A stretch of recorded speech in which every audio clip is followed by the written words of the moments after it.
Բարև ձեզ, սիրելիներս, մենք տեսած շարունակում ենք քննարկել Շիմոն Բաղավատամը եւ այս պահին ուսումնասիրում ենք երրորդ երկի երկրորդ գլուխը։ Իրադարձությունները իրանք պատտվում են Վիդուրայի եւ Ութավայի հանդիպման շուրջ, որտեղ Վիդուրան բավականին երկար ուխտագնացությունից հետո հանդիպեց Ութավային եւ այդ պահին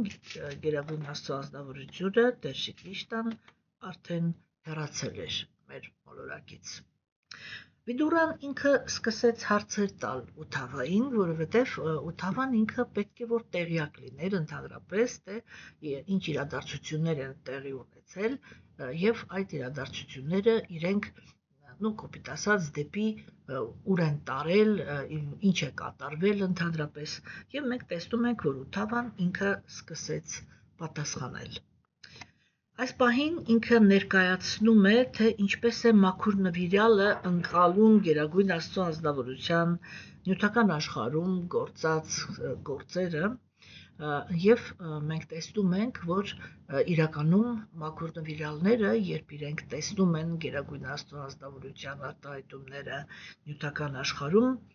իրենք զարմանում են եւ տխրում են։ Ինչու՞։ Որովհետև իրենք լավ հիշում են հոգևոր աշխարհը։ Ընդհանրապես, երբ որ մաքուր նվիրյալները գալիս են նյութական աշխարհ, մենք պետք է հասկանանք, որ իրենք շատ քաջ հիշում են իրենց հոգևոր մարմինը, իրենց հավերժ հարաբերությունները Գերագույն Աստծո ազնվորության հետ եւ սա նշանակում է, որ իրանք, այսպես պատկերավոր ասած, համեմատելու բան ունեն։ Իրանք համեմատելու բան ունեն եւ մենք տեսնում ենք, որ այդ համեմատությունները իրենք շատ տխուր են լինում մաքուր նվիրյալի համար, ինչու համար, որովհետեւ իրենք տեսնում են, թե առաջի հերթին ինչի է վերածվում աշխարհը, երբ որ կենդանի էակները իրենց համար որպես հիմք են վերցնում ոչ թե համընդհանուր երանությունը, այլ էգոիզմը, այսինքն երբ որ ամեն մի ազնվորություն աշխարհում ինքը կարևորում է միայն եւ միայն իր զգացմունքները կամ լավագույն դեպքում այն ազնվորությունների զգացմունքները, ում հանդեպ ինքը կապվածություն է զգում։ Եվ իհարկե այդ տեսարանը իրենց բավականին տխրեցնում է, որովհետև աշխարհը ինքը լցվում է խորամանկությամբ, երկերեսանիությամբ, ատելությամբ, դաժանությամբ, անարդարություններով, եւ այսինքն այն ամեն ինչով, ինչի վկան ենք մենք ամեն օր եւ ոչ միայն վկան ենք, այլև մասնակիցը, որովհետև մենք էլ մեր հերթին կարող ենք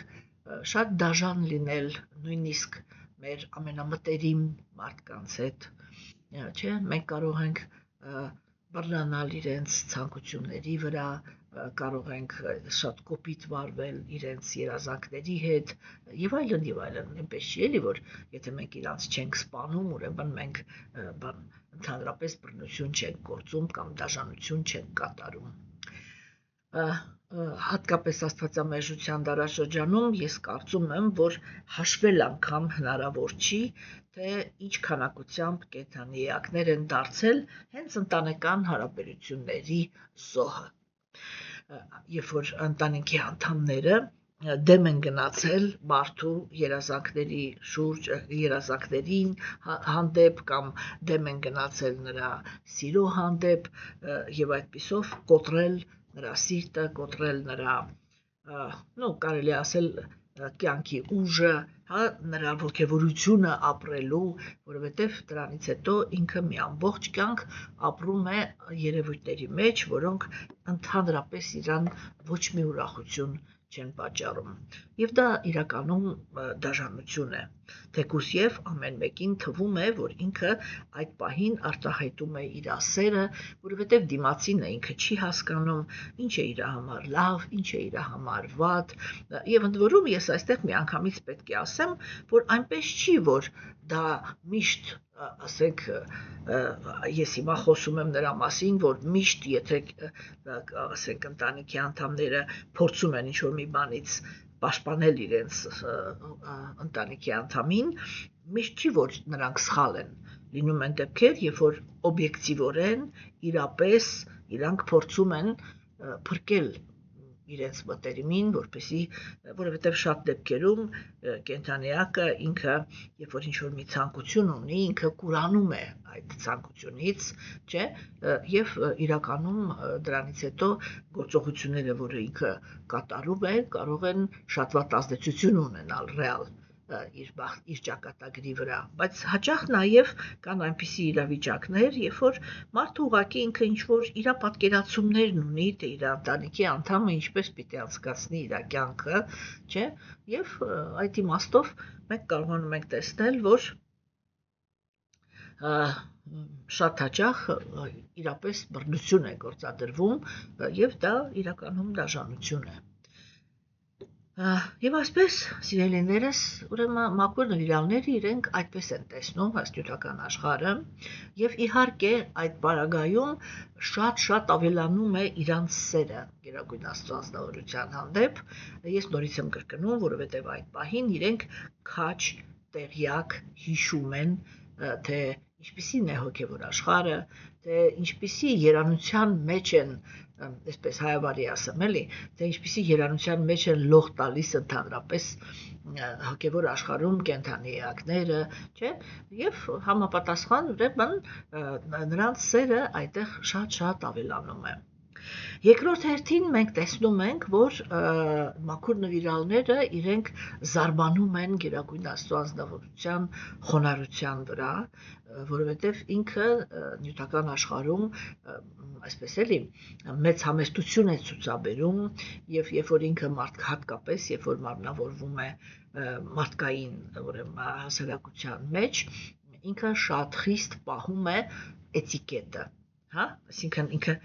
եթե ինքը գալիս է որպես մարդու կերպարանքով, այսինքն մարդկային հասարակության մեջ, որպեսզի ինչ-որ խնդիրներ լուծի, ապա ինքը պահպանում է բոլոր բարոյականության օրենքները, չէ՞, եւ այդ օրենքների մեջ մտնում է ընդհանրապես արիացիները իրենք համարում են, որ կենդանի էակը ինքը պատրաստ է հոգևոր աշխարհում ապրելու, եթե ճիշտ պահվածք ունի 3 կետում։ Այսինքն Նարադա Մունին ինքը 4-րդ երգում մի շատ հետաքրքիր տեքստ կասի, որը գիտեք, ասենք, ճիշտ ասած, ես ոչ մի անգամ չեմ լսել ոչ մեկից, որ այդ տեքստը ինչ-որ կերպ կարևոր է։ Բայց այդ տեքստը իր բնույթով, թե ինչպես է Նարադա Մունին այդ տեքստը կառուցում, ինքը խոսում է նրա մասին, որ դա շատ ահավոր կարևորություն ունեցող տեքստ է։ Ինչի մասին է այդտեղ խոսքը։ Խոսքը գնում է նրա մասին, որ Նարադա Մունին ինքը ասում է, որ ամեն մի կենդանի էակ իր դիրքում միշտ ունի իր շրջապատում 3 տիպի կենդանի էակներ։ Նրանք, ովքեր ավագ են իր համար,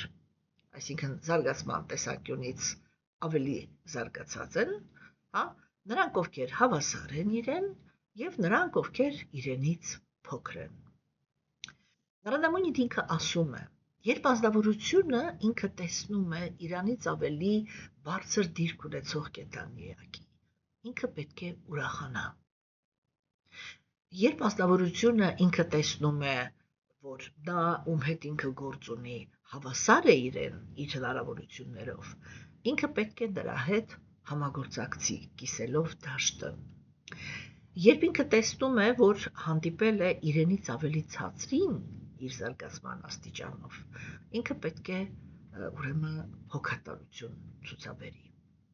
Եվ տեքստի վերջում ասելով այս 3 սկզբունքը, ինքը ասում է. նա, ով վարվում է այսպես, ազատագրվում է նյութական էներգիայի ազդեցությունից եւ կարող է մտնել հոգեվոր աշխարհ։ Հասկանում եք, այսինքն այդ տեսանկյունից, չէ, թերագնահատել այս 3 սկզբունքը, որը Նարադա Մունին ինքը հայտարարեց, առնվազն ազնվորությունը ինքը պետք է լինի շատ թեթևամիտ, որպեսզի լուրջ չվերաբերվի այդպիսի տեքստին։ Ուրեմն առաջի հերթին ինչ ասեց Նարադա Մունին։ Նարադա Մունին ինքը ասեց. եթե կենդանի էակը հանդիպելով իրանից ավելի զարգացածի,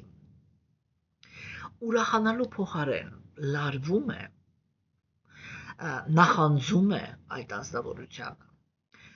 իսկ նախանձը ինքը մի քանի արտահայտություններ ունի, չէ՞։ Մենք այսօր մի թեթև խոսելու ենք նախանձի մասին կապված տեքստի հետ, հա, տեսեք, ասենք, ես ճիշտը որ ասեմ, ինձ աննկարագրելի լուսավորվածություն եմ զգացել, պրասվետլենիա, հա, երբ որ ես կարդացի առաջի անգամ Բաքսիվիրոդ Թակուրի կատարմամբ,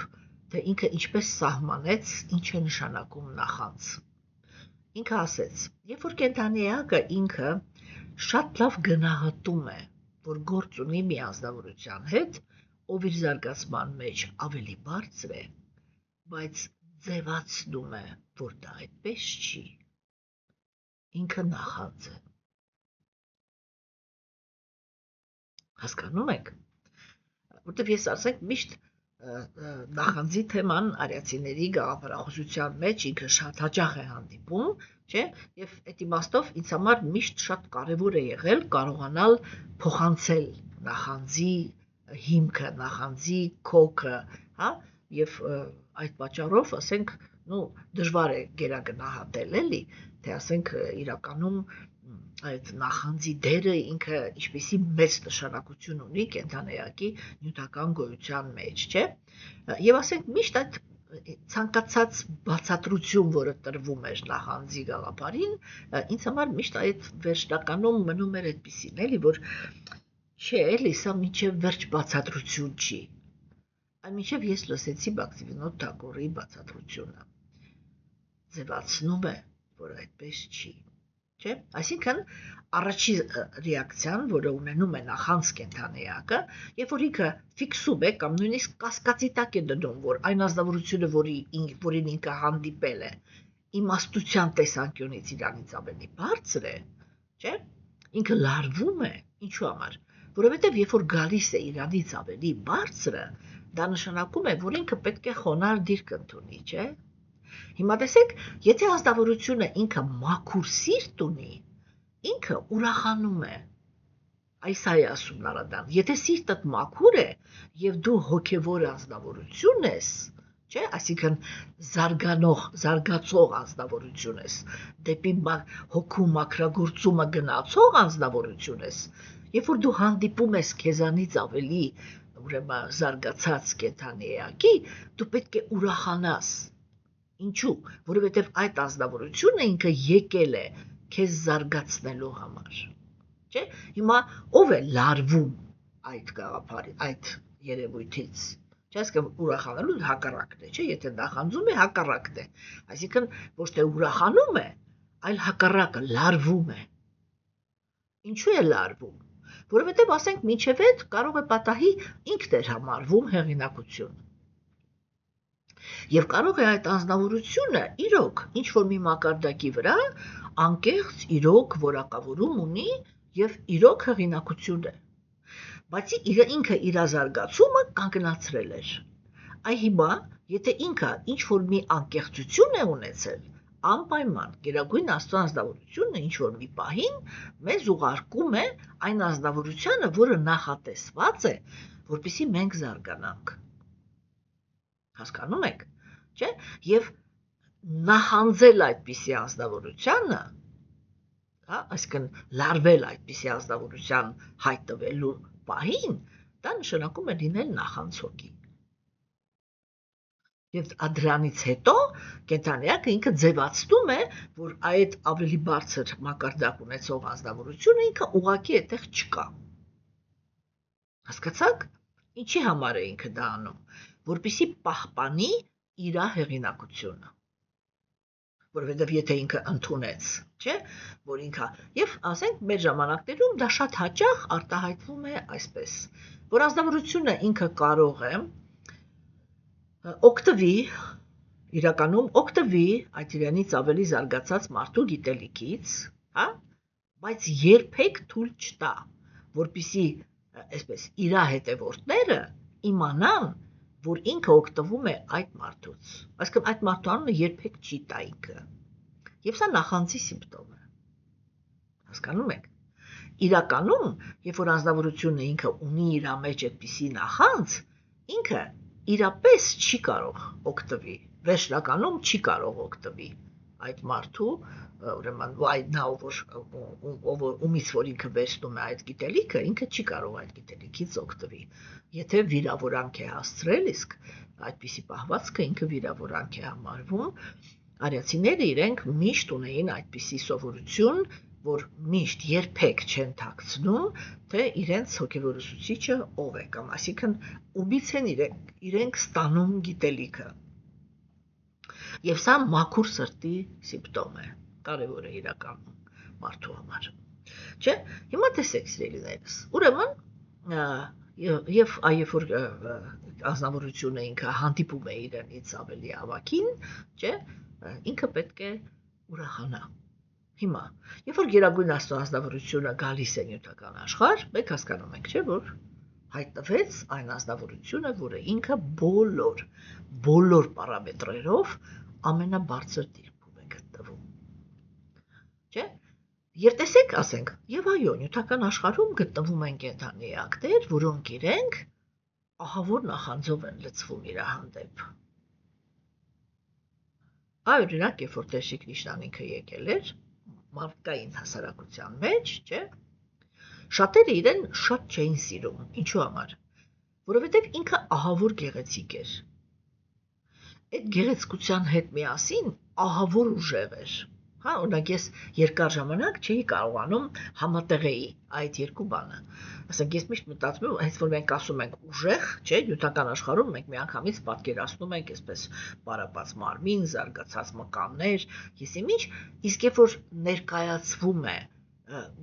Գերագույն Աստծո ազնվորության տեսքը, մարմինը, չէ,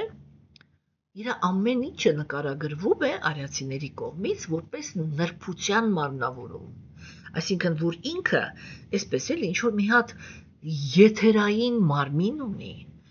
որ հիմա ուրեմն ասեմ, թե նկարագրեմ, թե իր մարմինը ինչքան նուրբ էր, նույնիսկ երբ որ ինքը եկել էր այստեղ եւ թվացial նյութական մարմին էր վերցրել, չէ՞։ Գոպիները,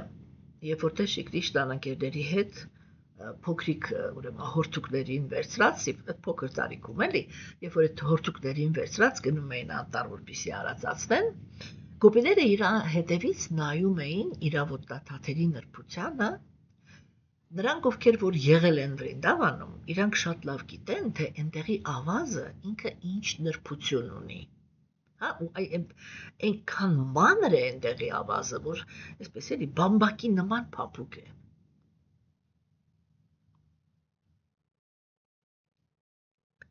Եվ բայց չնայած դրան, գոպիները իրենք նայում էին Կրիշնայի ոտքերին եւ ասում էին. «Այս ավազը երևի շատ ցավացնում է նրա ոտքերը»։ Գիտեք, երբ որ ես առաջի անգամ կարդացի այս տողերը, ես մտածում էի, սրանք խելագար են, ինչ են вообще։ Այս ինչ են խոսում։ Այսինքն ոչ թե ավազը, հա, նույնիսկ եթե ասենք մենք վերցնենք ծովափի ավազը, որը շատ ավելի խոշոր է, ծովափի ավազի մի հատիկը երևի Վրինդավանի ավազի, չգիտեմ, համեմատ էդի կարելի ասել ոնց որ, չգիտեմ, այն մեծ քար լինի։ Հասկանում եք, չէ՞։ Բայց նույնիսկ դա ինքը մենք ընկալում ենք որպես բավականին նուրբ, չէ՞։ Եվ ասենք ես մտածում եմ, ասում եմ, դե ասենք լավ հասկացանք հորինել էլի, բայց այս չափի հորինել, ոնց կարելի է էլի այսքան չափազանցնել ինչ-որ մի բանը։ Բայց հետո երբ որ ես ընդհանրապես որոշեցի, որ եթե ես ուզում եմ հասկանալ, թե արիացիները այստեղ ինչի մասին են խոսում, ես պետք է ինձ նեղություն պատճառեմ եւ գնամ վստահության ճանապարհով, այսինքն միշտ փորձեմ հասկանամ, ինչ են ուզում արիացիները այստեղ ասել, չէ՞։ Եվ երբ որ ես փորձեցի վստահության ճանապարհով գնալ, իմ մոտ լրիվ ուրիշ հարց առաջացավ։ Ես ասենք, ինչ է նշանակում վստահության հարց։ Այսինքն, ես հիմա մտածում եմ, տեսեք, ես առաջինը ներկայացրեցի այսպես, որ ես մտածեցի, որ գոպիները այսինչ ձևի են ընդհանրապես բան էլի չափազանցնում Տեր Կրիշնայի դիրքը կամ Տեր Կրիշնայի գեղեցկությունը կամ նրա նրբությունը կամ եսի ինչ դե ու ասենք այդպիսի տպավորություն կարող էր մնալ, որ սա ուղղակի պոետիկ բան է, էլի, բացատրություն է։ Իսկ ես հետո մտածեցի, ասի սպասի, իսկ արի մի հատ ենթադրենք, հա, որ կոպիները հիմա ճիշտ են ասում։ Այսինքն, այդ ինչպիսի նրբության ոտնաթաթեր պետք է ունենալ, որ երբ որ դու տեսնում ես, որ ինքը քայլում է բացարձակ, պրոստո չեք պատկերացնում էլ այդ փափուկության աստիճանը, բացարձակ փափուկ ավազի մեջով, եւ իրանք ասում են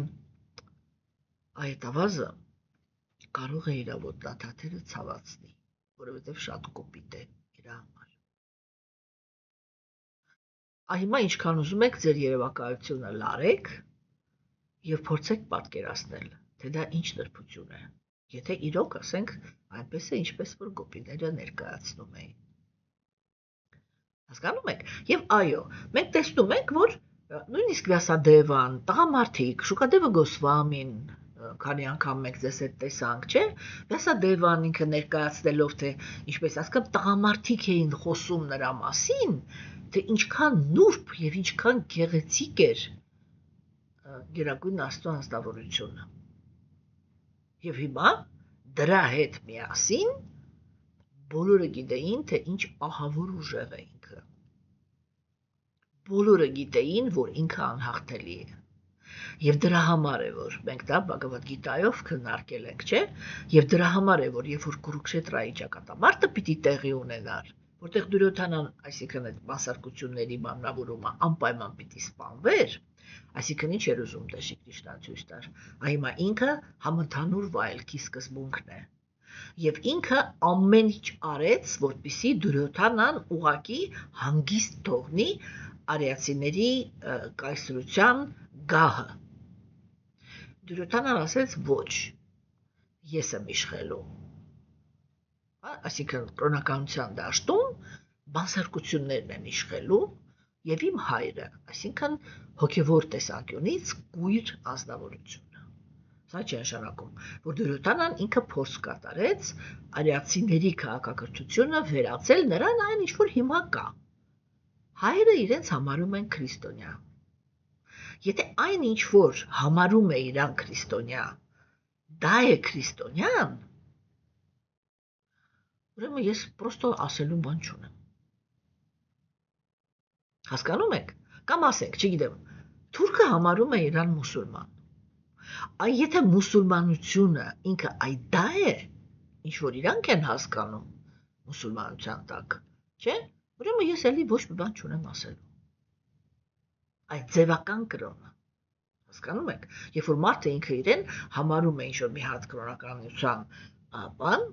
ներկայացուցիչ, բայց ընդհանրապես չի հետևում այդ կրոնականության տեսությանը։ Եվ ոչ մաքրություն ունի, եւ ոչ բարիություն ունի, ոչ արդարություն ունի, ոչ ճշմարտությամբ է հետաքրքրվում, հասկանում եք, միակ բանը շահի իրականացումը բռնության միջոցով, եսի ինչ նախանց կեղտոտություն, չգիտեմ, արատների ծաղկում, եւ մարդը իրեն համարում է,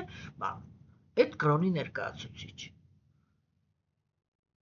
Հասկանում եք սերունդերս, չէ՞։ Ուրեմն սա եւ Դուրյոդանան ինքը հենց այդտեղ էր տանում եւ Տեր Շրիշտան ինքը հենց դա էլ ուզում էր ցույց տար, որ այդպիսին է լինելու այսպես կոչված կրոնականությունը աստվածամերժության դարաշրջանում։ Եվ երբ որ ինքը սիտուացիան տարավ դեպի պատերազմ, այսինքն Դուրյոդանան տարավ, ինքը ասեց, ասել խրելու տեղ չեմ տա։ Տեր Շրիշտան ասեց լավ, եղավ։ Ուրեմն բանակցությունների դաշտը վերջացավ։ Այս հարցը լուծվելու է, դու ինքդ տարար, որ ուրեմն պատերազմով պիտի լուծվի։ Դե պատերազմ, չէ՞, բայց երբ որ այդ պատերազմը ինքը արդեն սկսեց կազմակերպվել, Տեր Շրիշտան մի շատ կարևոր հայտարարություն արեց։ Ինքը ասեց, ես չեմ կռվելու։ Ինչու՞։ Որովհետև բոլորը հասկանում էին, որ այն կողմը, որ Տեր Շրիշտան բռնեց, այդ կողմը անպայման հաղթելու է։ Ասեց ես զենք, ես լինելու եմ բանդավների կողքին,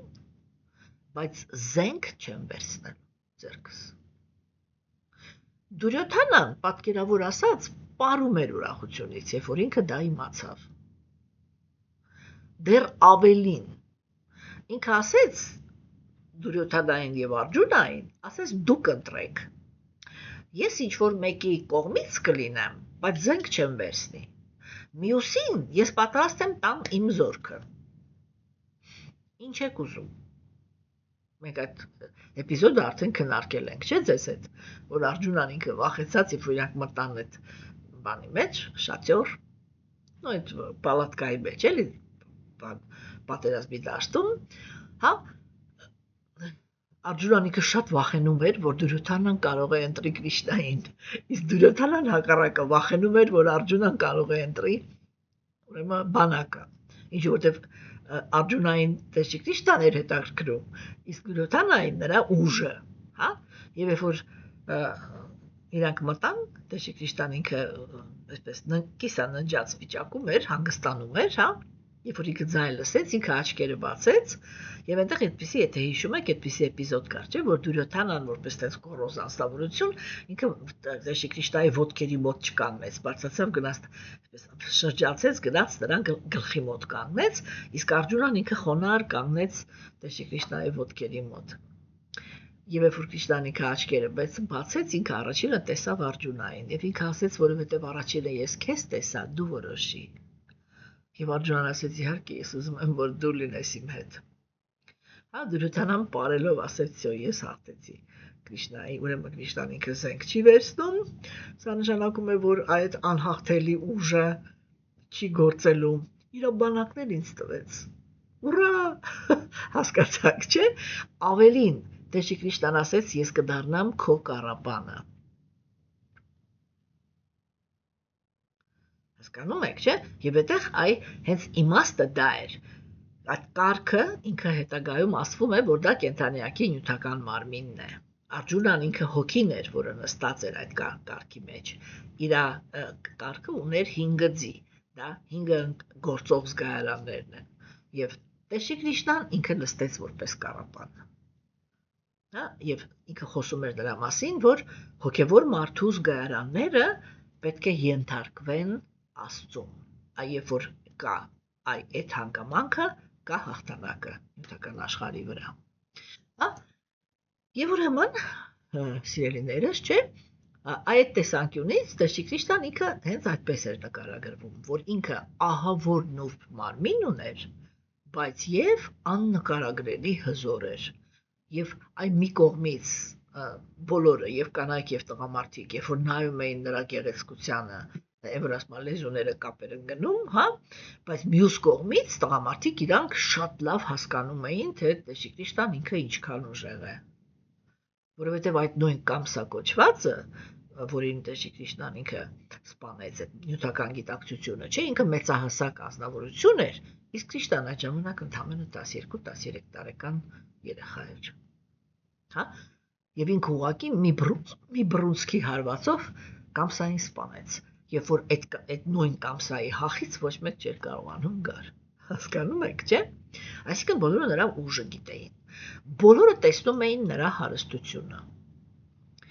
Բոլորը գիտեին, թե ինքը ինչքան իմաստուն է։ Հասկանում եք։ Այսինքն այդ արժանինքները իր մեջ բոլորը տեսնում էին, որտեղ շատ ցայտուն արտահայտված էր։ Բայց միևնույնն է գտնվում էին կենդանի էակներ, որ իրան ոչ թե միայն չէին ընդունում, որ ինքը Աստված է,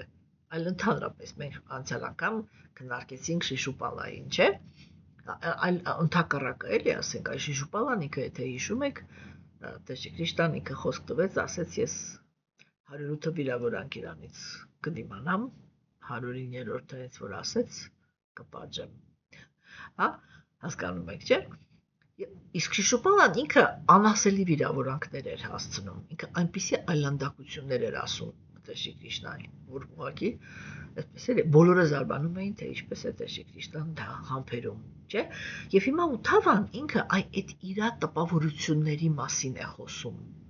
Երբ որ ինքը հիշում եք տեքստում ասեց, եւ ինչպես ասենք, ես չզարմանամ կամ չարտասվեմ,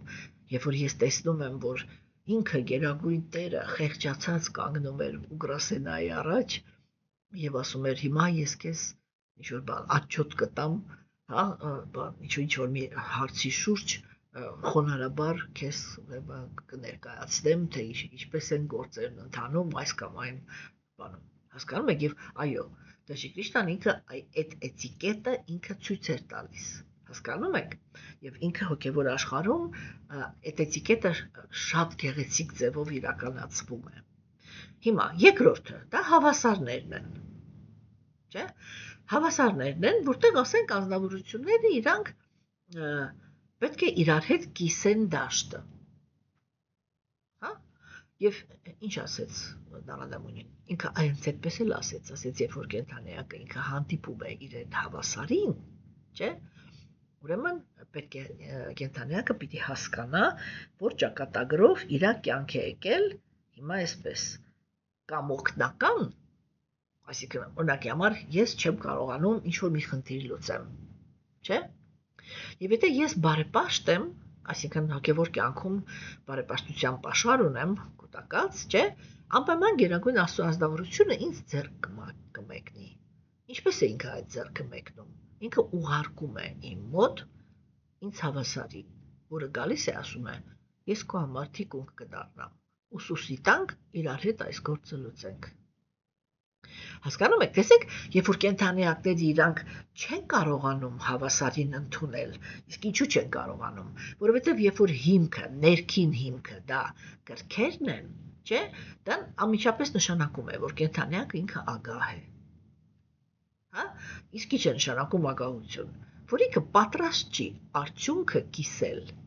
Այսինքն այնտեղ, որտեղ այն ճանապարհը, որտեղ պետք է կիսել բեռը, ինքը մեծ հաճույքով ընկերություն է ընդունում։ Ես կարծում եմ, որ բոլորդ էլ քաչ տեղյակ եք, որ մեր ժամանակներում այդպիսի իրավիճակներ, այսպես էլի, թափած են, այնքան շատ են այդ օրինակները, չէ՞, երբ որ երկու ընկեր կամ երեք կապ չունի քանակությունը, մի քանի ընկերով հավաքվում են, ինչ-որ մի հատ ժամանակակից լեզվով ասած բիզնես են դնում, չէ՞, այդտեղ համագործակցում են իրար հետ եւ բոլորը հույս ունեն, որ վերջում ուրեմն շահույթը այսպես էլի արդար կիսվելու է։ Բայց իրականում երբ որ այդ վերջը սկսում է մոտենալ, երբ որ պիտի սկսի գալ արդյունքը, այդ ընկերներից ամեն մեկը իր հերթին, ամենայն 80% դեպքերում, չէ, վերջում մտածում է, թե ինքը ինչ, այսպես էլի, ինչ օին պիտի խաղա իր այդ ընկերների վրա, որպեսզի այնպես ստացվի, որ մնա մենակ ինքը եւ եկամուտը ստանա մենակ ինքը։ Մենք շատ այդպիսի պատմություններ գիտենք, չէ, երբ որ ոչ թե միայն այսպես էլի բիզնեսից հանել են մարդկանց, այլ եւ ընդཐུպ մինչեւ սպանություն, այսինքն հանցագործություններ են գործվել։ Հասկանում եք, մենակ դրա խաթր։ Հա, եւ ուրեմն Նարդանիկը ասում է, եթե քո սիրտը մաքուր է, դու այդ հարցում լինում ես անկեղծ։ Հա, լինում ես անկեղծ, որը որ հավասարն է գալիս, որը ընկերանում է քո հետ, որ օգնի, որ դու նույն գործը անես, չէ՞։ Կամ հակառակը, դու պիտի իրան օգնես եւ գերագույն Աստծո ազնվորությունը իրան բերում է դրա համար, որ դու իր հետ քո դաշտը կիսես։ Հասկանում եք, այդ դաշտ կիսելու գաղափարը ինքը շատ կարևոր գաղափար է։ Հա, եւ եթե դու չես կարողանում դա անել, դու նախանձ ազնվորություն ես։ Всё, հասկանում եք, իսկ նախանձ ազնվորությունների առաջ հոգեվոր աշխարհի դռները փակ են։ Հիմա հաջորդը փոքրերը։ Տեսեք, փոքրերին կարելի է շահագործել, չէ՞։ Եվ հենց այդպես էլ արվում է։ Փոքրերը դա, ասենք, գործնականում դա մեր աշխատողներն են։ Ընկերության մեջ դա տարիքով փոքրերն են։ Բարեկամության մեջ դա նույնպես տարիքով կամ կվալիֆիկացիայով փոքրերն են, չէ՞։ Սիրային հարաբերություններում տղամարդու համար փոքր է կինը։ Տղամարդու եւ կնոջ համար փոքր են երեխաները։ Հասկանում եք, չէ՞։ Եվ հիմա տեսեք, եթե անձնավորությունը ինքը նախանձ է կամ էգոիստ է, ինքը երբ որ հանդիպում է իրանից փոքրին, երբեք այդ հովանավորելու, հոգ տանելու մասին խոսք չի գնում։ Բա ինչի մասին է խոսք գնում։ Խոսքը գնում է միայն նրա մասին, որ անձնավորությունը ինքը սկսում է շահագործել։ Ինչի, որովհետև փոքրը դա միշտ նշանակում է, որ ինձանից թույլ է։ Հա, եւ այդտեղից է սկսում։ Տեսեք օրինակ, Աստվածամերժության դարաշրջանում դա շատ ակնհայտ է, չէ՞։ Որ կներեք էլի, բայց ուղղակի դա օբյեկտիվ ճշմարտությունն է։ Դա շատ ակնհայտ է, որ տղամարդը ինքը չարաշահում է իր դիրքը։ Ինչու, որտեւ իր սրտում շատ հազվադեպ են տղամարդիկ, հիմա հատկապես քանի գնում այդքան ավելի հազվադեպ են դառնում այն տղամարդիկ, որոնք իրենք հոգատարության հանդեպ հակում ունեն։ Չէ՞։ Ինչ եք դաստիարակում մենք հիմա։ Մենք հիմա դաստիարակում ենք կենդանիներ, որոնք մտածում են միայն վայելքի մասին։ Չէ՞։ Եվ իրանց գլխում այդ ազատությունը, որ կա, որ կարելի է հարաբերությունները խզել, չէ՞։ Իրանց գլխում հենց նախապես այդ ծրագիրը արդեն դրված է։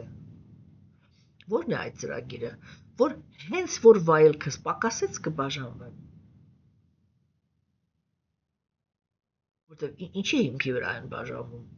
Վայելքն է, չէ՞ պակաս։ Իրանք մտածում էին, որ ինչ-որ բաներ պիտի վայելեն, հետո պարզվում է, որ վայելքից բացի պարտականություններ ունեն, հա։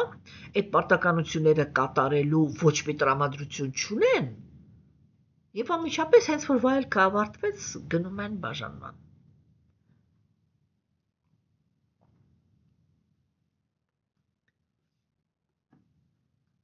Եվ սա միշտ նշանակում է էքսպլուատացիա։ Այսինքն քանի վայելքը կա, ինչ է նշանակում։ Ես էքսպլուատացիա եմ անում դիմացինից, չէ՞։ Հասկանում եք։ Եվ ուրեմն,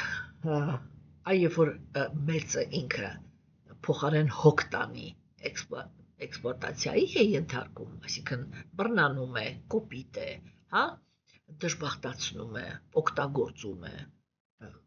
ենթարկեցնում է իր կամքին, հա, ինքը նախանցք է տանի էակի։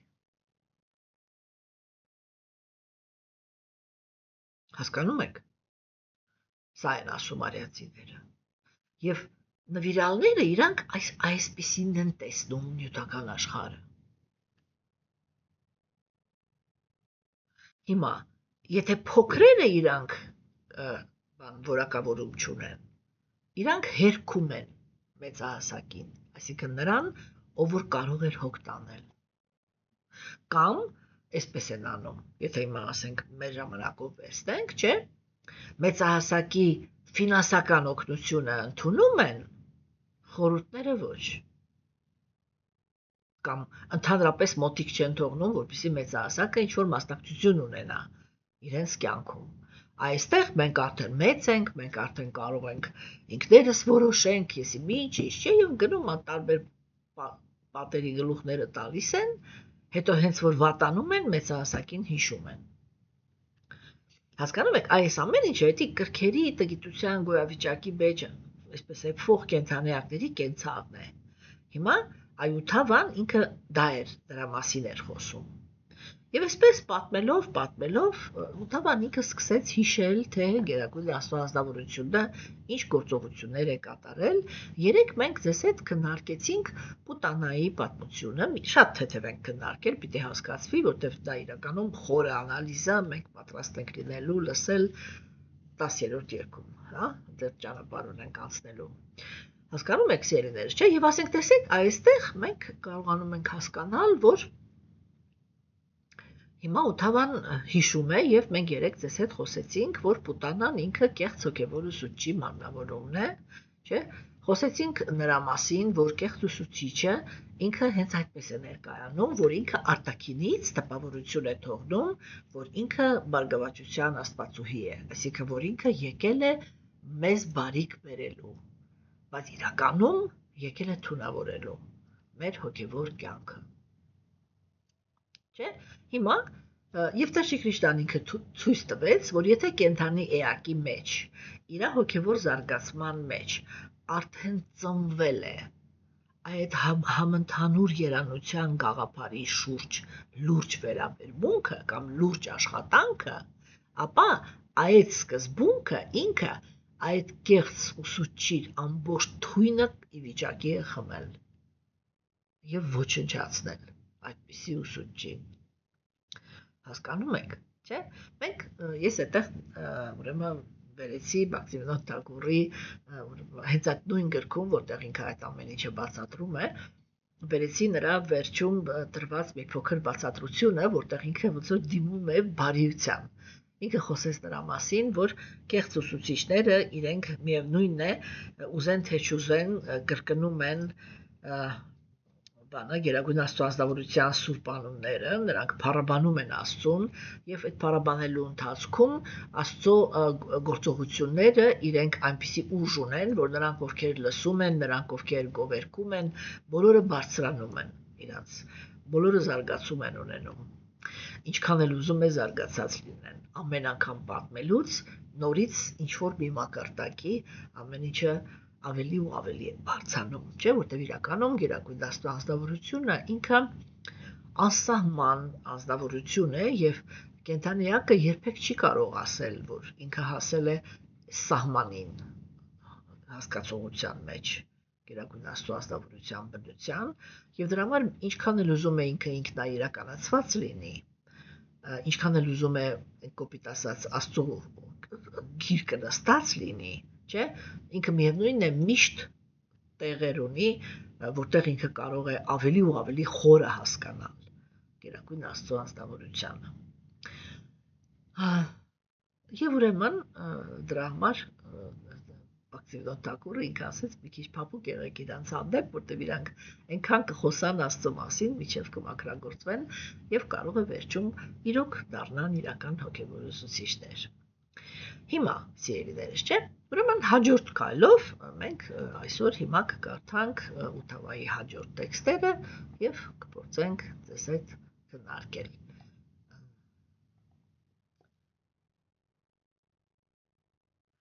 Շիմոն Բագավատամ 3-րդ երգ, 2-րդ գլուխ, տեքստեր 29-ից։ Գեղեցիկ ցուլերին արածացնելու գնալիս Տերը բարգավաճման եւ երջանկության աղբյուրը նվագում էր իր սրինգը, ուրախություն պարգևելով իր հավատարիմ հետևորդների, գովարած տղաների սրտերին։ Կրիշնային ստանալու համար Փոջայի թագավոր սպանելու համար կներեք Փոջայի թագավոր Կամսան մեկը մյուսի հետևից մեծ մոգեր ու կախարդներ էր ուղարկում նրա մոտ, որոնք կարող էին ցանկացած կերպարանք ընդունել, բայց Տերը իր խաղերի ժամանակ նրանց սպանում էր այնպես հեշտությամբ, ինչպես երեխան է կոտրում խաղալիքները։ Վրինդավանայի բնակիչները շփոթված էին եւ չգիտեին, թե ինչ ձեռնարկեն, երբ սողունների թագավորը Կալյան թունավորեց Յամունայի որոշակի հատված, գետը նետվելով Տերը պատժեց օձերի տիրակալին եւ ստիպեց նրան դուրս գալ այնտեղից։ Դուրս գալով ափ նա թույլ տվեց կովերին գետից ջուր խմել եւ բոլորը համոզվեցին, որ գետի ջուրը կրկին մաքուր է ու համեղ դարձել։ Ուրեմն տեսնում ենք, որ այստեղ Ութավան ինքը հիմա նկարագրում է շատ հետաքրքիր, այստեղ առաջի տեքստը ինքը լիրիկական էր, ընդհանրապես խոսացվում է նրա մասին, որ Գերագույն Աստծո ազնվորությունը ինքը ունի շվի, սրինգ, в общем, ֆլեյտա, կներեք էլ այսպես ասեմ, ունի ֆլեյտա, եւ երբ որ ինքը նվագում է ֆլեյտան, ինքը իրականում այդ ֆլեյտայով հրավիրում է կենդանիակներին իր հետ ուրեմն հարաբերությունների։ Հասկանում եք։ Եվ երբ որ ինքը հրավիրում է կենդանիակին իր հետ հարաբերությունների, այդ երաժշտությունը ինքը այնպես է հնչում, որ կենդանիակները մենք դա հետագայում կանցնենք էլի շատ մեծ ազդեցություն են կրում։ Չէ, մենք կարող ենք տեսնել, որ երաժշտությունը ինքը շատ մեծ նշանակություն ունի եւ մեր մոլորակի վրա մարդու կյանքում, երաժշտությունը ինքը մեծ նշանակություն ունի եւ դրախտային մոլորակներում, իրականում երաժշտությունը ինքը մեծ նշանակություն ունի ամեն տեղ։ Ինչու՞, որովհետև դա երաժշտությունը ինքը դիմում է, արվեստը միշտ դիմում է կենթանայակի էմոցիոնալ աշխարհին։ Հասկանում եք։ Եվ ուրեմն, երբ որ Տեր Քրիշտան ինքը սրինգ է նվագում, ֆլեյտա է նվագում, այսպես ասեմ, էլի կներեք, երբ որ ինքը ֆլեյտա է նվագում, այդ ֆլեյտայի մեջ երաժշտության մեջ ինքը ասվում է, որ դա ոնց որ իրական չլինի, երբ որ ինքը երաժշտության միջոցով արտահայտում է իր տրամադրությունը, հա, եւ ում որ ուղղված է այդ երաժշտությունը, իրանք հմայվում են եւ վազելով գնում են Քրիշնայի մոտ այդ երաժշտության համապատասխան հարաբերությունների։ Տեր Քրիշտան ինքը ֆլեյտան նվագում է յուրովի, երբ որ ինքը ֆլեյտայով կանչում է իր անկերուհիներին։ Եվ բայց այստեղ խոսքը գնաց նրա մասին, որ երբ որ իրանք կովիկների հետ գնում էին անտառ, Տեր Քրիշտան ինքը ֆլեյտան նվագելով էր գնում, այստեղից տեսնում ենք, թե որտեղից է առաջացել աշխարհի համարյա բոլոր ուրեմն բաներում, դիցաբանությունների մեջ, այդ էլի պաստուշոկ, կովարած այդ կովարածի կերպարը, չէ, որտեղ ինքը այդ շվին նվագում է եւ անպայման ինչ-որ այնպիսի դիրք է գրավում իր ընդհանրապես կովարած լինելով, որ մեկ անհասկանալի է լինում, չէ, օրինակ ասենք հատկապես օրինակ ռուսական հեքիաթների մեջ կովարածը ինքը պաստուշոկ է շատ կարևոր դիրք ունեցող անձնավորություն է, չէ, ամենամետը գլխավոր հերոսն է դառնում։ Եվ տեսեք սիրելիներս, չէ, ուրեմն այստեղ ինքը հատուկ նշվեց, որ իմիննա տղաները հմալված լսում էին այդ ֆլեյտան, որտեվ առավոտյան Տեր Քրիշնան ինքը իր ընկերների հետ գնում է անտառ, եւ այնտեղ իրանք այդ պատպրիդլոգը, որ մտում պուճուրկով հորթիկներին են արածացնում, հա, այսինքն մեծահասակները իրենք արածացնում էին մեծ կովերին, տարիքով կովերին, ցուլերին, իսկ փոքրերին, հորթերին արածացնում էին երեխաները։ Եվ արածացնելը ո՞րն է։ Իրանք գնում էին կովեր այնտեղ իրանց համար խոտ էին ուտում, իսկ իրանք խաղ էին անում։ Հասկանում եք, եւ այդ ֆլեյտան նվագելուց ոնց որ Տեր Քրիշտան ինքը միշտ այնպես չարաճիճի բաներ էր նվագում, որը հաճելի էր իմինը տղաներին, որ իրանք գիտեին, որ հիմա իրանք գնում են խաղեր խաղալու անտառում։ Եվ վերջի տեքստը, որը մենք ձեզ հետ կարդացինք եւ որը ինքը ուշադրության կարիք ունի, դա Կալիայի պատմությունն էր։ Կալիան ինքը օձ է, որը ապրում էր Յամունայի մեջ։ Յամունան ինքը հոգևոր տրամադրությունների ուրեմն գետն է, եւ այստեղ հարց է առաջանում, թե ինչպես ընդհանրապես Յամունայի մեջ հայտնվեց այդ թունավոր օձը, որը ինքը նախանձի մանրավունումն է։ Որպեսզի մենք հասկանանք, այսպես մի թեթև պատկերացում կազմենք, ինչի մասին է խոսքը, ես պետք է վերադառնամ Գարուդային։ Երեք մենք ձեզ հետ խոսեցինք նրա մասին, որ Գարուդան ինքը դա այն արծիվն է, կարելի է, այն թռչունն է, որի վրա թռչում է Վիշնուն։ Իրականում Գարուդան ինքը ծնվել է Կաշյապայից, հա, երեք մենք խոսեցինք Կաշյապայի մասին, Կաշյապան ինքը ուներ երկու կին, կանանցից մեկի անունն էր Վինատա, հա, եւ մյուսի անունն էր Կադրուն։ Կադրուն ինքը Կաշյապայից ունենում էր, ինքը ոչ թե միայն երկու, այդ թվում նաև երկու կին, որտեղ ինքը ուներ նաև դիտի կանանց եւ իրանց պատմությունը մենք շուտով հեսա մտնելու ենք մեջ, երբ որ արդեն սկսեցին պատմությունները։ Հա, եւ տեսեք ասենք, չէ, Կադրուն ինքը Կաշյապայից ունենում էր օձեր։ Հա, իսկ Վինատան ինքը երկու տղա ունեցավ Կաշյապայից, որոնցից մեկը, հա, ինքը Գարուդան էր։ Օրերից մի օր այս երկու կանայք, որոնք իրենք իրականում երկու քույրեր էին, այսինքն երկու քույրերով ամուսնացած էին մի տղամարդու հետ, հա, որոնք իրանք երկու քույրեր էին, իրանք ուրեմն սկսեցին վիճաբանել, թե ուզում էին պարզաբանեին, որ բանում դրախտային մոլորակների վրա կա մի ձի, որի անունն է Ուչայ Շրավասա, հա? Եվ այդ ձին ինքը դուրս է եկել, երբ որ դեմոնները եւ կիսաստվածները պախտանյա, այդ որ կաթից կարակ է ստանում, հա? Այդ պախտանյան էին անում, պատճառական օվկիանոսը, չէ, որպեսզի ստանան անմահության նեկտարը, հա? Կադրուն ինքը ասեց, այդ ձին ինքը սև է, Վինատան ասեց ոչ, ինքը սպիտակ է, Խնգարուդայի մայրը ինքը ասեց ոչ, սպիտակ է, իրականում այդ ձին հետ սպիտակ էր, հա? Բայց ուրեմն, երբ որ արդեն պիտի պարզաբանեին, գնալով այդ ձիու մոտ, կադրուն, որը ինքը օծեր էր ունենում, ինքը ուրեմն հրաման տվեց այդ իր օծ զավակներին, այսինքն նախանձի սկզբունքը, չէ, որպեսզի իրանք գնան եւ սև թույն լցնեն այդ ուրեմն սպիտակ ձիու պոչի վրա, որպեսզի ինքը կարողանա հաղթել։ Իսկ իրանք իրար մեջ, երբ որ խոսում էին այդ թեմայով, չէ, կադրուն, դե ինքը նախանձ է, չէ, ունենում, այ կադրուն ինքը առաջարկեց, ասեց, ով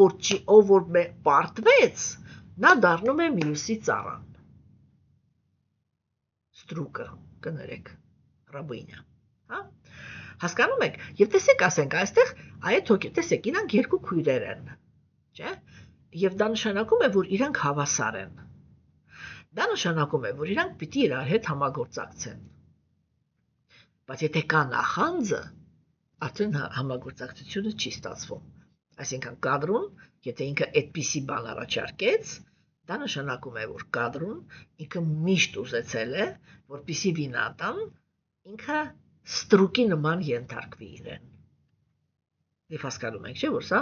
քրոջ վերաբերմունքի հետ ոչ մի կապ չունեցող տրամադրություն է, հա, և այդպես խապկանքի միջոցով Վինատան ինքը, այսինքն Գարուդայի մայրը ինքը հայտնվեց ստրկության մեջ, հասկացաք, հիմա Գարուդան, երբ որ ուրեմն ինքը իմացավ, որ իրականում, երբ որ մեծացավ, ինքը պարզաբանեց, որ իրականում իր մայրը ստրկության մեջ է հայտնվել անարդար կերպով, հա, և ինքը եկավ կադրուի մոտ և պահանջեց, ասեց դու անարդար կերպով ես բան արել, այդ հաղթանակին հասել,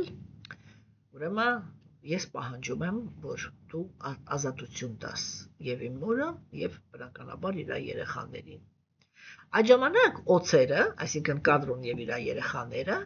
իրանք պայման դրեցին Գարուդայի առաջ, իրանք ասեցին բեր նեկտարը ամրիտան, անմահության նեկտարը, այդ ժամանակ մենք քո մորը ազատ կարձակենք։ Եվ Գարուդան իր մոր հանդեպ մեծ սիրո հիմքի վրա, և այդ, որ ես ասում էի, որ ինքը այդպես խոնարհ աստավորություն չի էլի, ենթարկվող չի, ինքը պայքարող էր իր բնավորությամբ, ու ինքը այսպես ջղայնությամբ լցված գնաց Ինդրայի մոտ, որի մոտ գտնվում է այդ անմահության նեկտարը, չէ, և հաղթահարելով կիսաստվածների պաշտպանությունը, բայց ինքը այնպես հաղթեց կիսաստվածներին, որ ոչ մեկին ոչ մի վնաս չպատճառի, հա, և այդ ժամանակ ինքը ուրեմն այդ ամրիտան վերցրեց, հա, այսինքն ինքը կիրառեց առաքինի ուժ, որտեղ չկար ագրեսիա, ինքը ուղղակի ուզում էր հասնել իր նպատակին, չէ, և երբ որ Գարուդան ինքը անմահության նեկտարը տարավ, իսկի չէ նշանակում այդ անմահության նեկտարը Ինդրայի մոտ էր, մենք արդեն ձեզ հետ խոսել ենք, որ Իդրան ինքը օրինական զգայական վայելքի մարմնավորումն է, և դրա համար ինքը դրախտային մոլորակների արքան է, հասկանում եք, այսինքն դրախտում, հա, ապրում են այն բոլոր կենդանի էակները, որոնք իրենք օրինական զգայական վայելքով են զբաղված, օրինական զգայական վայելքն է այն վայելքը, որը ոչ մի տառապանք ոչ մեկին չի պատճառում։ Երբ որ Գարուդան ինքը այդպես վարվեց, ուրեմն Վիշնուն ինքը անձամբ, այսինքն Արարիչը, ինքը անձամբ հանդիպեց Գարուդայի հետ։ Եվ այսպես էլի զարմացած մնալով իր այդ բանի ատվանը իր խիզախության վրա, հա, նրա մոտիվների մաքրության, որ ինքը դա անում էր արդարությունը վերականգնելու ուրեմն համար, ինքը ասեց դու արժանի ես նրան, որ կրես ինձ քո ուսերին։ Եվ ես ուրեմն ուզում եմ, որ հենց դու ինձ մանտաս աշխարհով մեկ, որովհետև դու ուղակի թրջուն չես, դու կրակ ես, դու ուժ ես, դու աստվածային փառք ես, եւ դու աստվածային էակ ես, հա։ Գարուդան իրան այսպես ասեց, ինքը ասեց, ես պատրաստ եմ քեզ ծառայել,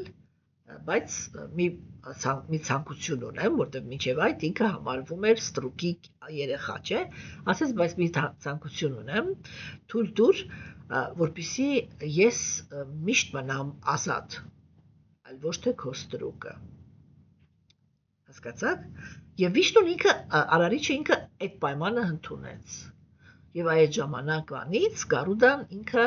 ուրեմն դարձավ այն ազնվորությունը, որը ինքը այսպես տանում է Արարչին ամբողջ տիեզերքով մեկ, բայց ոչ թե որպես ենթակա, հասկանում եք, այլ բանել է որպես սիրո հիմքի վրա բան, սայյուզնիկ, ազնվորություն, որը սիրո հիմքի վրա համագործակցում է Աստծո հետ, հասկացաք, այսինքն Գարուդան ինքը այսպես է, օծերը իրենք գործեցին անարդարություն, նյութական աշխարհը դա իրենց աշխարհն է, եւ Գարուդան ինքը այն ազնվորությունն էր, որը այդ անարդարությունը շտկեց։ Հիմա, բայց օծերը իրանք, այսինքն նյութական աշխարհում ապրողների այն մեջ ապրող արատները, այդ արատները իրանք նյութական աշխարհում ուզում են միշտ ծաղկեն։ Հասկանում եք։ Հիմա մենք անցյալ անգամ ձեզ հետ խոսեցինք, որ Գարուդան ինքը ուրեմն բան էր անում։ Ուտում էր Յամունայի մեջ, ինքը ուտում էր բաներին, ասեք, ձկներին եւ օծերին։ Եվ դա հենց դա էր նշանակում, որ ինքը մաքրում էր այդ հոգևոր զգացմունքների գետը, ինքը մաքրում էր նախանձից, որովհետև այո, հոգևոր աշխարհը դա բազմազանության աշխարհն է, եւ եթե այնտեղ տեղի ունենա նախանձ, երանությունը չի կարող տեղի ունենա։ Դա է պատճառը, որ եթե կենդանիակը ինքը լցվում է նախանձով, վարկյան, այ ոչ թե վարկյան է, ակնթարթ չի տևում, որ Գերագույն Աստծո ազնվորությունը միանգամից այդպիսի կենդանիակի գիտակցությունը կտրում է հոգևոր աշխարհից։ Հա, եւ այդ ոնց որ միանգամից շշմի համակնի էլի կենդանիակը, հասկացաք, չէ՞։ Ինքը այլևս նյութական աշխարհում չի իրագի, հոգևոր աշխարհում չի իրագիտակցությամբ, չէ՞։ Եվ հիմա տեսեք, ասենք, եւ Գարուդան ինքը հենց դա էր անում, որ հոգևոր զգացմունքների մեջ չպիտի լինի նախանձ։ Մի անգամ մենք գալի պատմությունն եմ պատմում հիմա։ Մի անգամ Յամունայի ջրերի մեջ նստած էր մի շատ հզոր յոգ։ Այն ժամանակվա յոգերը իրանք մեր ժամանակվա յոգերի նման չէին։ Եվ Սաուբարի Մունին ինքը նկարագրվում է որպես մի ազնվորություն, որը տասնյակ տարիներ ջրի տակ նստած առանց շնչելու մեդիտացիա էր անում։ Հա, եւ մի անգամ, երբ որ ինքը տեսնում է, որ Գարուդան ինքը եկավ եւ այդ օծերին եւ ձկներին սկսեց ուտել, ինքը ջղայնացած Գարուդային անիծում է։ Վրընդում է Յամունայից, ասում է, այլևս քեզ այստեղ չտեսնեմ, ես քեզ անիծում եմ, որ դու չկարողանաս գաս եւ Յամունայի մեջից ոչնչացնես այս խեղճ ձկներին։ Կալին ինքը այդ թունավոր օծ էր, ահավոր հզոր թունավոր օծ էր, որը ինքը թշնամի է ունենում, հիմա չխորանամ այդ պատմության մեջ, հետի հետո կպատմեմ էլի ավելի մանրամասն, թշնամի է ունենում, հա, եւ ինքը Գարուդան դառնում է իր թշնամին եւ ինքը այդ վախից, որ կարող է Գարուդան իրան որտեղ բռնի այդտեղ սպանելու է, հանկած իմանում է, որ Գարուդան ինքը բան անեծք է ստացել, որ Յամունագետ չի կարող մտնի։ Եվ Կալին ինքը գալիս է եւ տնավորվում է Յամունայի մեջ։ Այսինքն նախանձը եկավ եւ մտավ ուրեմն բան հոգեվոր զգացմունքների տարածք։ Ինքը այդպես ամբողջ Յամունան այդտեղ ինչ մի կետում, սենց ամբողջ իր թույնը թափել էր այդտեղ եւ այդտեղ ճահիճանման մի բան էր ձևավորվել։ Մի օր Տեր Կրիշնայի ընկերները իրանք ընդհանրապես Յամունայից էին ջուր խմում, Յամունան էր իրենց գլխավոր ջուրը։ Այդ հիմա է որ Յամունան ինքը գոյուղի է։ Հա, ու եւ բանը, ասենք երեխաները միամիտ եկան այդտեղից ջուր խմեցին, բոլորը ուշաթափվեցին, մահացած ընկան գետին։ Գիտակցությունը կորցրած ընկան գետին։ Անմիջապես գյուղի բոլոր ապրողները վազեցին Կրիշնայի մոտ։ Կրիշնա արի, Կրիշնա փրկի, երեխաները այսպես անգիտակից պարկած են այնտեղ։ Տեր Կրիշնան ինքը վազելով գնաց դեպի գետը, տեսավ իր անկերներին այդպիսի վիճակում եւ անմիջապես հասկացավ ով եւ ինչի համար է այդտեղ այդ գործողությունները անում։ Եվ պատմությունը ինքը այնպիսին էր, որ հիմա կարճ պատմեմ, էլի։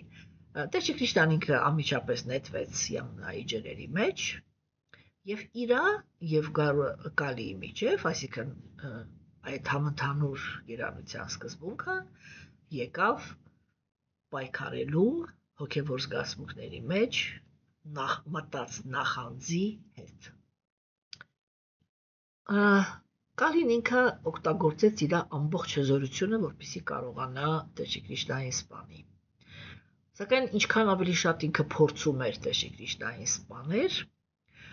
այդքան ավելի ուժասպառ էր լինում։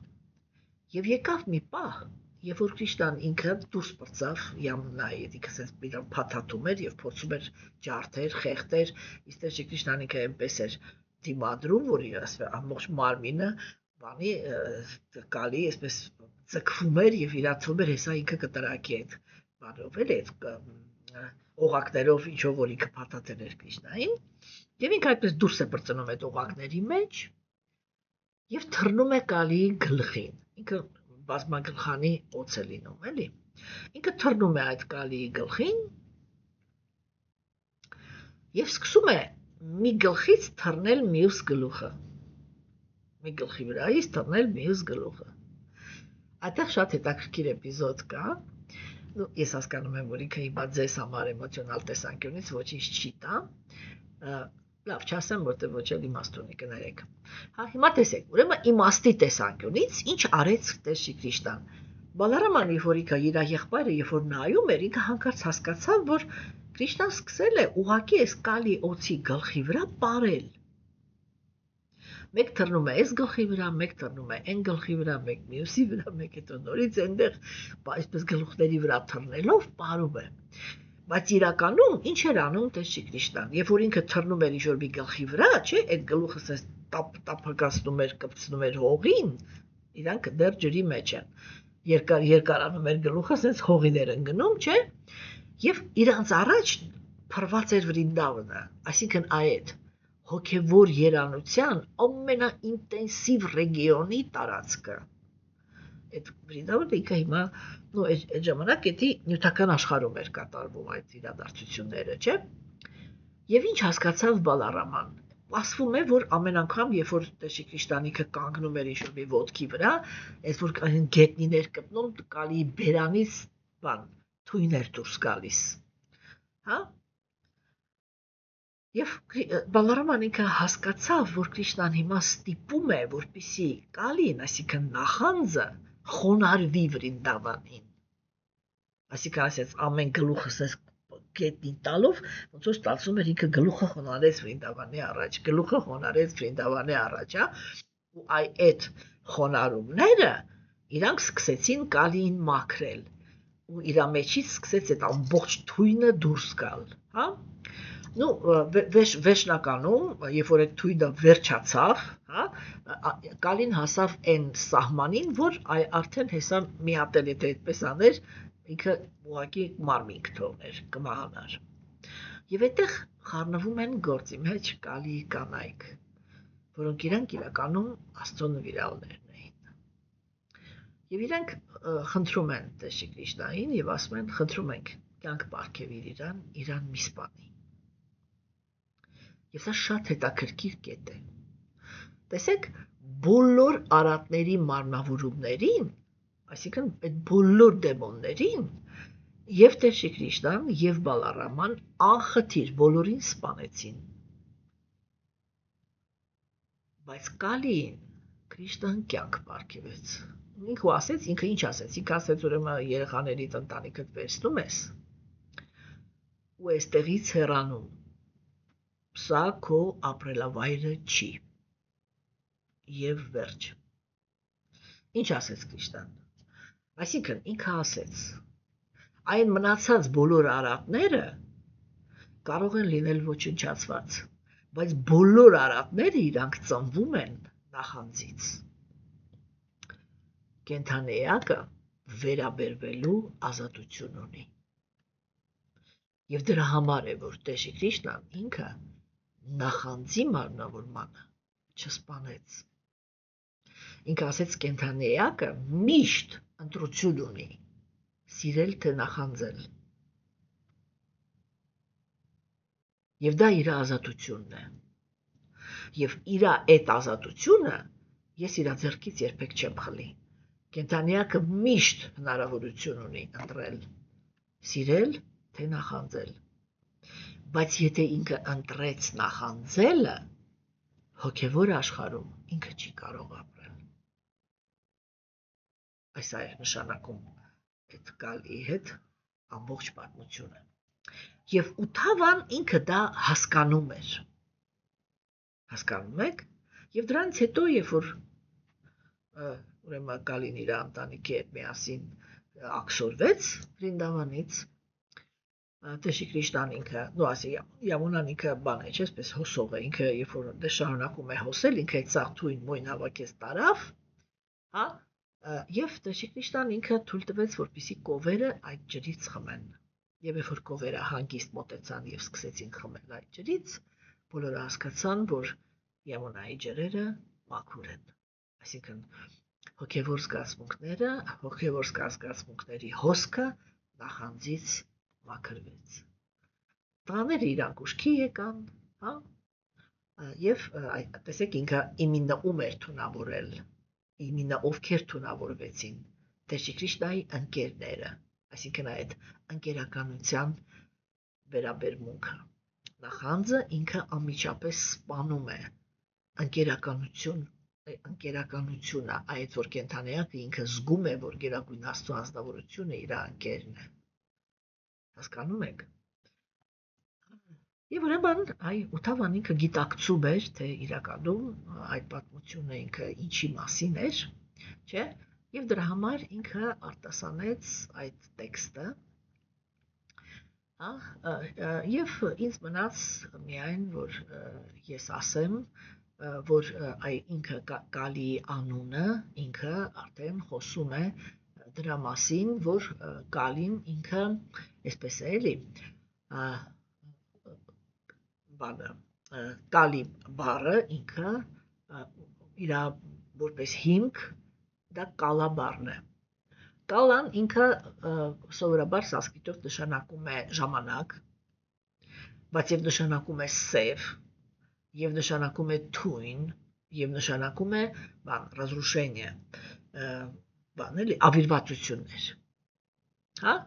Այդ Յան Կալիա ինքը ընդհանրապես օգտագործվում է այն ժամանակ, երբ որ բառը դառնում է անուն։ Այդ Յան ինքը ցույց է տալիս, որ սա ինչ որ մեկի անունն է։ Այսինքն Կալիայի հենց անունը ինքը նշանակում է նա ով թունավոր է կամ նա ով ավիրումներ է բերում։ Հասկանում եք, եւ այդ է որ բանը էլի, այդ նախանձի թույնը ինքը իրականում ավիրում է հոգևոր վայելք, հոգևոր էմոցիաները, հոգևոր երանությունը, հասկանում եք, հիմա Յամունան ինքը իրականում, եթե հիշում եք, ես չեմ հիշում, էլի ձեզ պատմել եմ, թե չէ, եթե հիշում եք, մենք երբ որ խոսում էինք Յամարաջի մասին, այսինքն երբ որ քննարկում էինք, թե ով էր բանը Վիդուրան եւ Յուդհիշթիրայի հետ կապված քննարկեցինք, չէ, իր եւ Յամարաջի հանդիպման մասին, չէ, եւ այնտեղ մենք եթե ես կարծում եմ որ անպայման պետք է որ նշած լինեի, որ Յամարաջը ինքը քույր ունի եւ այդ քույրը ինքը Յամունան է։ Հա, հիմա Յամարաջը Յաման ինքը մահվան աստվածն է։ Իսկ Յամունան ինքը իր քույրն է, հա? Այսինքն Յամունա ինքը նշանակում է նա ինչ որ принадлежит պատկանում է Յամային։ Հասկանում եք? Այսինքն դա այն հոսքերն են, որոնք իրանք բերում են մաքրագործում, հենց դրա համար էլ, որովհետև ինքը գետ է, ինքը իմինա հոսք է, հա? Եվ իր անունը իրականում նշանակում է դա ով հաղթահարում է մահը, թեկուզ եւ ինքը այսպես էլի անմիջականորեն կապված է մահվան կիսաստծո հետ, հասկանում եք, բայց իրականում ինքը այդ հոգևոր զգացմունքները իրանք կենթանիակին դարձնում են հավերժ, այսպես ասենք, հա, եւ նյութական աշխարհում, երբ որ այդ գետը գալիս է նյութական աշխարհ, ինքը կենթանի է, նրանք ովքեր որ լողանում են այդ գետի մեջ, ու ես արդեն մի անգամ ասել եմ, որ հիմա դա այդ գետը չի, այնտեղ բավական է ուղղակի խոնարհվել է, որտեղ դա ուղղակի հնդիկների կղկղակների մեջ լողանալը կարծում եմ, որ այդքան էլ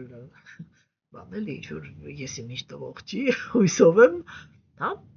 բայց ինքը Յամունան ինքը ազատագրում տվող է, չէ՞։ Եվ ինքը այդ աստվածային էներգիայի, այդ աստվածային զգացմունքների էներգիային ծառայող նվիրյալ է, հա, եւ միշտ հոսում է իմինը Վրինդավանի կողքը, որտեղ Վրինդավանը դա հոգևոր աշխարհում մի վայր է, որտեղ այդ գերագույն աստվածնավորության հետ հարաբերությունների ամենաինտենսիվ վայրն է։ Այսինքն այն հարաբերությունները, որ կենթանիակները ունեն Աստծո հետ, այն հարաբերությունները, որ իրանք ունեն Վրինդավանում, այլևս ոչ միտեղ չկա։ Հա? Հասկանում եք։ Եվ երբ որ Յամունային թունավորեց Կալյան, հա, ինքը դարձավ նման այն նվիրալի սրտին, որի մեջ մտավ նախանձը, եւ այդտեղ դարձավ ճահիճ։ Հասկանում եք, չէ՞։ Եվ Տեր Կրիշնան ինքը այդպես ստիպելով, որպեսզի նախանձը ինքը խոնարհվի Վրինդավանին, այսինքն այդ էլի, որ երբ որ մենք լսում ենք, թե Տեր Կրիշնան ինքը ինչպես էր ապրում Վրինդավանում, հա, կամ այդ իր ամենամտերմիկ նվիրալների շրջապատում իր այդ ինտենսիվ խաղերը, բան, հա, այ որ մենք լսում ենք այդ պատմությունները, կենթանիակը ինքը ազատագրվում է նախանձից, այսինքն այն ինչ որ իրան բերել է նյութական աշխարհ, հա, հենց դա էլ իրան վերադարձնում է հոգևոր աշխարհ, իրան բերել է այդ Վրինդավանի մտերմիկ հարաբերությունների հանդեպ նախանձը, նյութական աշխարհում ինքը ուսումնասիրում է այդ հարաբերությունները փիլիսոփայության հիմքի վրա, ընկալում է այդ հարաբերությունների արդարությունը եւ հաղթահարում իր նախանձը եւ կարողանում է ընդունել Վրինդավանում ապրող բոլոր կենթանիակների դիրքի առավելությունը, հասկանալով, թե այդ առավելությունը ինչի հիմքի վրա է ընդհանրապես։ Հասկանում եք, որ դա պատահական չի, որ հենց Ռաթան է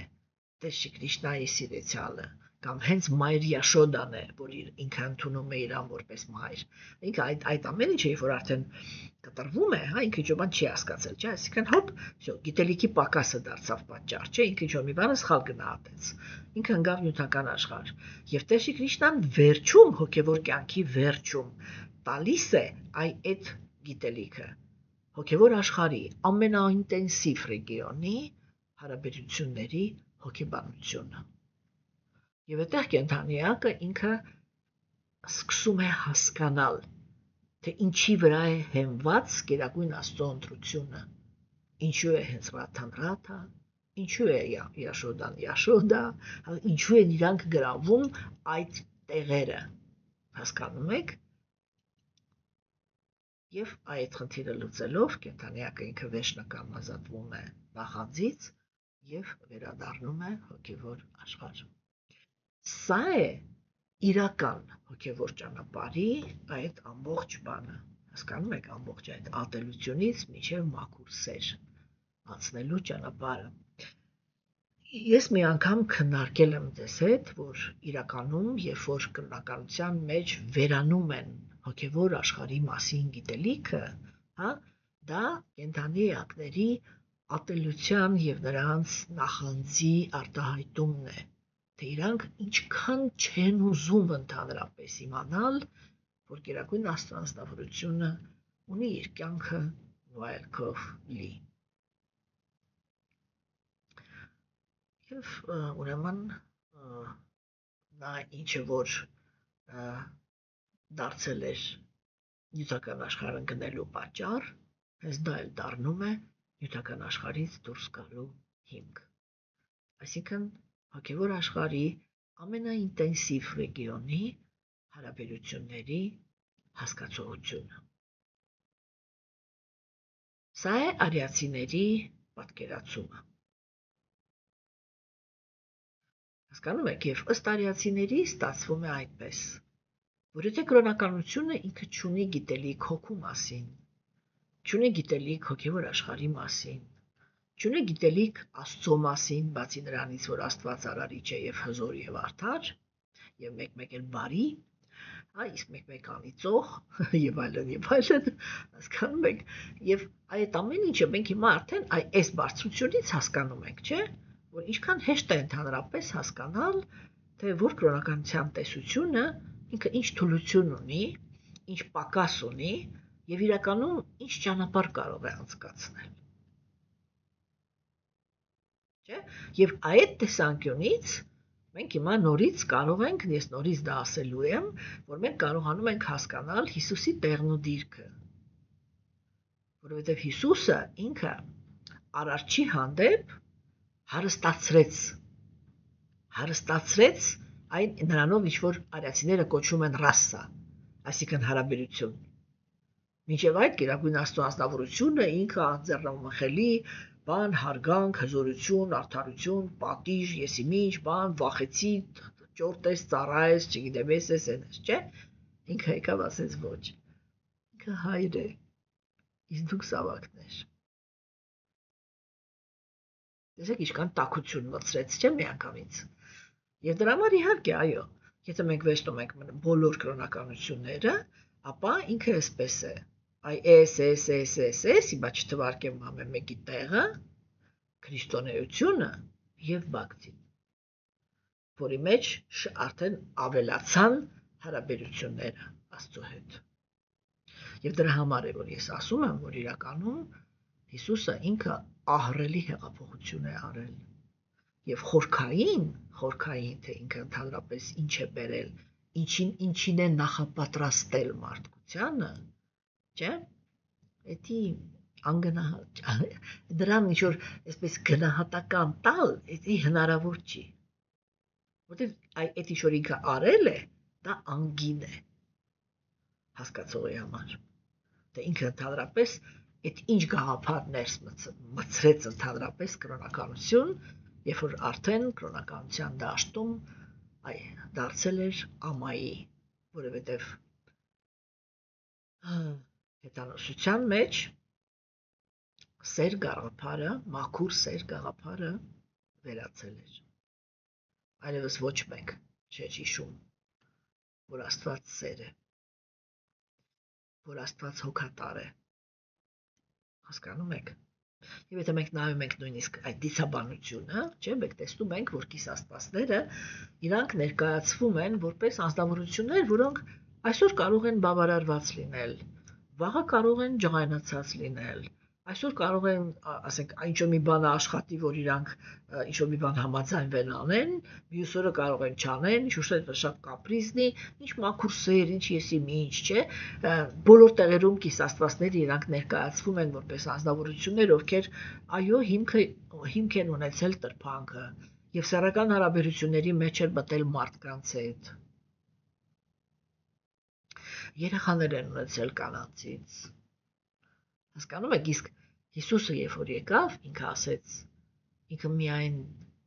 արարիչը չի, ինքը միայն Տերը չի,